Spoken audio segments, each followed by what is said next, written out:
just ain't me. I'm a visionary, revolutionary. I'm a visionary,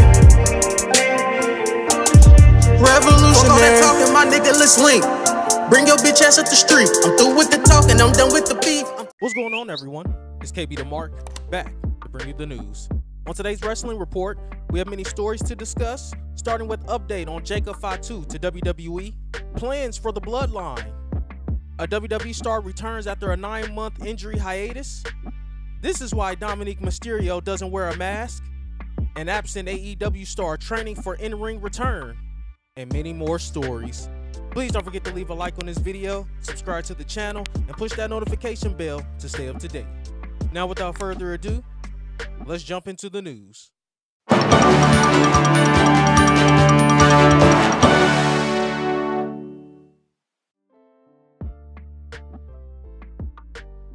Although WWE fans are excited to see what WWE has in store for Julia once she starts with the promotion, she is currently working for Stardom founder Rosie Ogawa in his new promotion, Dream Star Fighting Marigold, due to Julia's loyalty to Ogawa, who made her a big star in Stardom. She has signed with WWE and was seen on camera while attending NXT Stand and Deliver. She is believed to report to the WWE Performance Center in late June or early July. She plans to use the ring name, but there are no plans to keep her current theme music.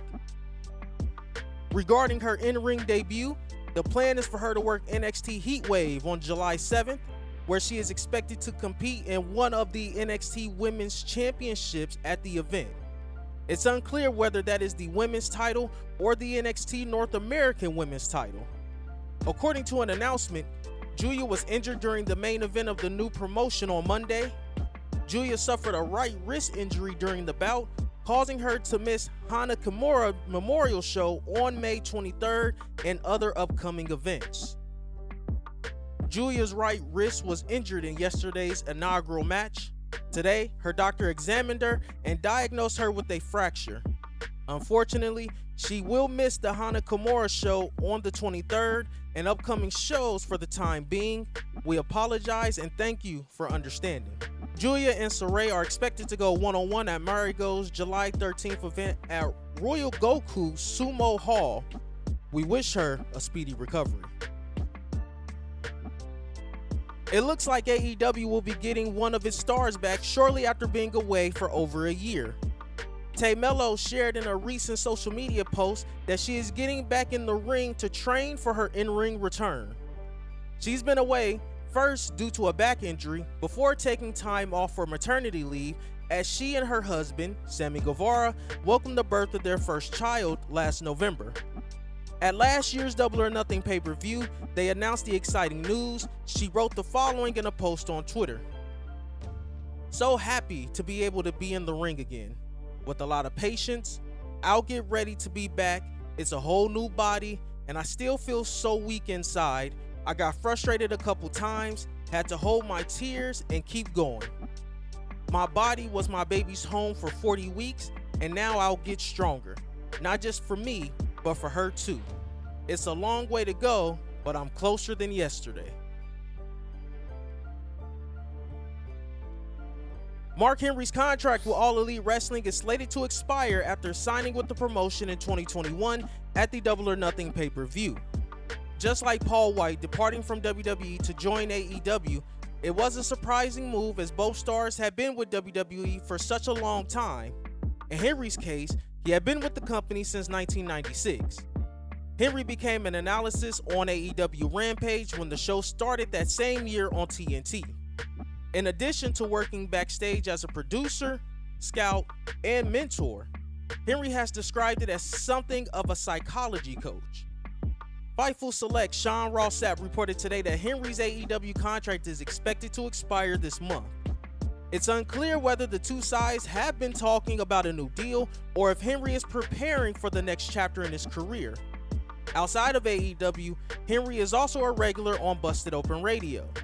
Although the WWE Hall of Famer has discussed working on one more match after not wrestling since February 2017, It's unclear whether he intends to proceed with the idea.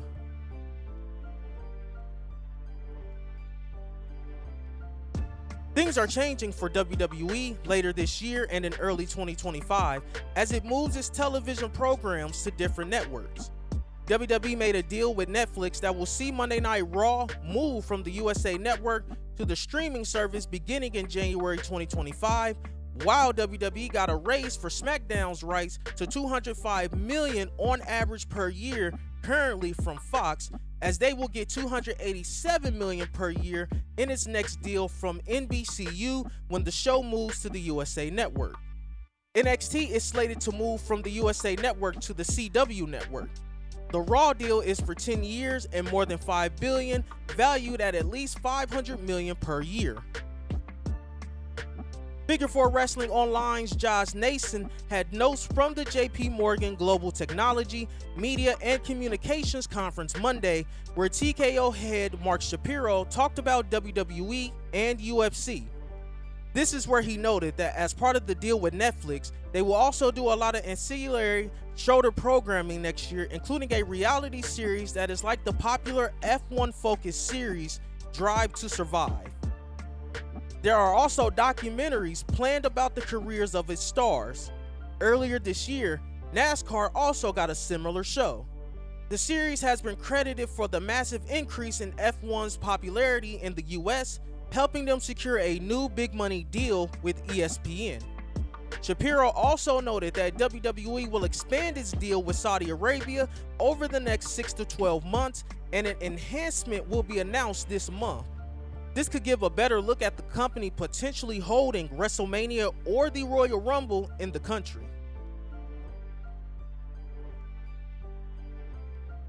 The Judgment Day's Dominic Mysterio doesn't believe he is required to wear a mask regularly because he is handsome. Dominic, the son of WWE Hall of Famer Rey Mysterio, has become one of the biggest heels in WWE. Ahead of his debut in 2020, fans expected him to wear a mask similar to his father and carry on the legacy of the Mysterio family. However, Dom has been performing without a mask. Dom told Noticias Telemundo that he wanted to wear a mask during his training days as it represents the lucha libre culture and runs through his family. The former one half of the tag team champions doesn't want to sport a mask because he doesn't need to hide his handsome face. While speaking in character, the 26-year-old also took a shot at his father and uncle, calling them ugly. When I started training for wrestling, I wanted to use a mask because to me, if I was representation for lucha libre, it means culture. It's a part of the family. I'm third generation, so for me to use a mask, it would have been the best to have my own design of the Mysterio mask and family. But I think it's because my uncle was ugly, and my father is too.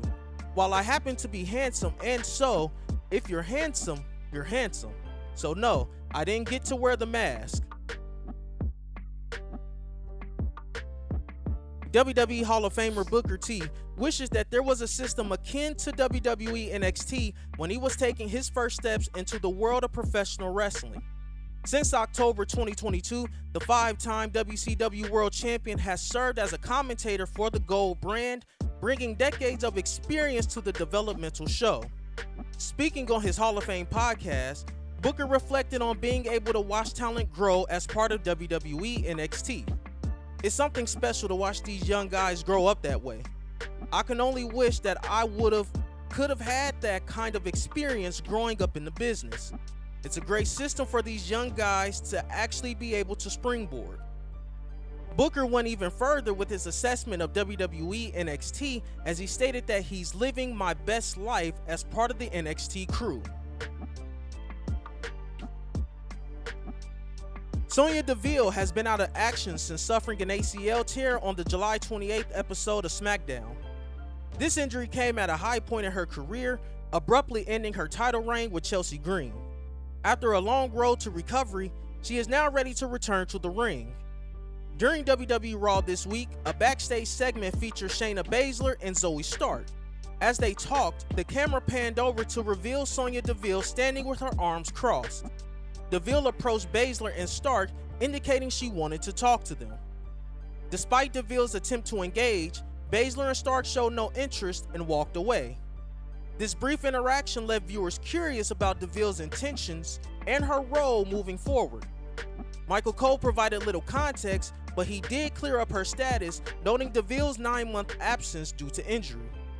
During her time off, DeVille worked hard on her recovery and also took the opportunity to get married.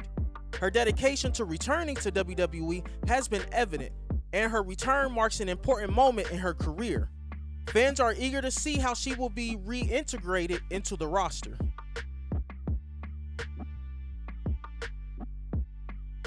The Bloodline saga remains one of the most compelling aspects of WWE television, despite Roman Reigns being cast into exile at WrestleMania. With Reigns off in Hollywood and legitimately calling his shots from afar, Solo Sikoa has emerged as the Bloodline's on-screen figurehead. The latest incarnation of WWE's most dominant faction is comprised of Sikoa, the recently added Tama Tonga and Tonga Loa, and of course, the wise man, Paul Heyman. Multiple sources have confirmed to SES Scoops that Fatu is signed and big plans are in place for the former MLW World Champion. However, the creative is being kept close to the vest by Triple H, Bruce Pritchard, Ryan Callahan, Paul Heyman, and Roman Reigns. Everything is not fine with the Bloodline, and there's no saying Jacob Fatu will align with Solo Sikoa and company. He very well could be brought in and aligned with one of the Usos, who are bound to reunite eventually. The fact Roman Reigns' name was mentioned to us as one of the few people in the loop about Fatu's creative direction indicates involvement with the Bloodline in some fashion.